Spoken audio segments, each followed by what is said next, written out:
Well, good afternoon. This is episode 62. No disrespect for animal lovers, but I don't understand folks who have 10 to 15 cats and or dogs or any number of animals in their home. To me, that's no longer your home. It's their home as it becomes a home not really fit for friends and family to visit. Between the dogs that have to be let out, the litter box aromas that inundate the house, the feedings, the occasional mishaps, the veterinarian bills, which can be much worse than our bills, you might as well turn over the deed to the house over to the pets. Again, nothing against pets. We've had a couple of dogs and a few cats over the years, and having this number of pets to maintain in a home is for real pet lovers, unless, of course, you live on a farm.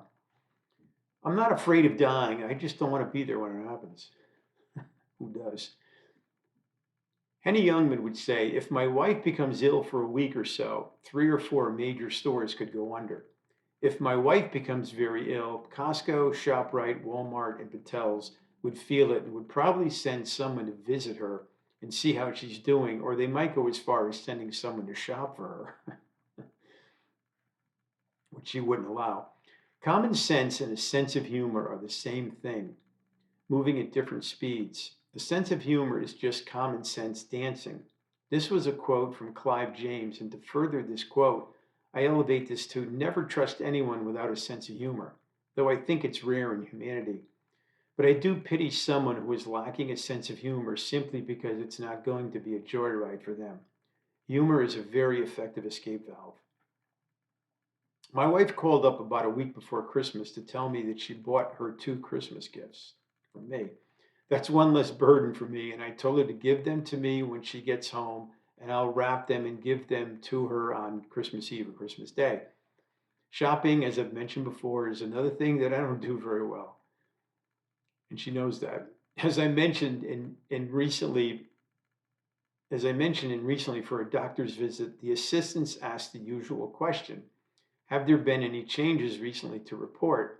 And I had my usual response: nope, no changes to report. I'm still the same asshole I've always been. That's never going to change. I got the results from the 23andMe ancestry test, and it claims that I'm related to Julius Caesar, Attila the Hun, and Socrates. That's very interesting. You got to love the term decision makers. Isn't everyone who has ever lived been a decision maker? When I wrote this, I was making a decision to do this, though this certainly was not much of a decision. And if you're listening to me now, you're not making a very good decision either. But you are a decision maker, so that's a plus. Several years ago, I worked with a guy who was addicted to running, and he claimed that, and this is a true story, that he ran 35 to 40 miles a week. And I told him that he should possibly look into taking that down a notch or two.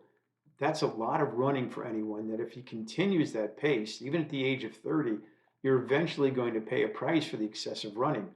You're not made to run that much. We're not made to run that much.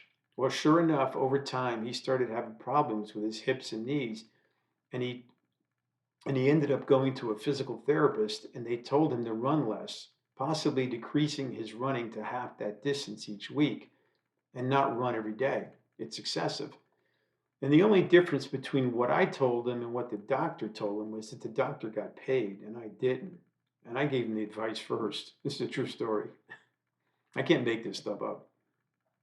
What is the definition of the word is? It says in the dictionary, present tense, third person, singular of be. Maybe it's me, but I don't understand that definition.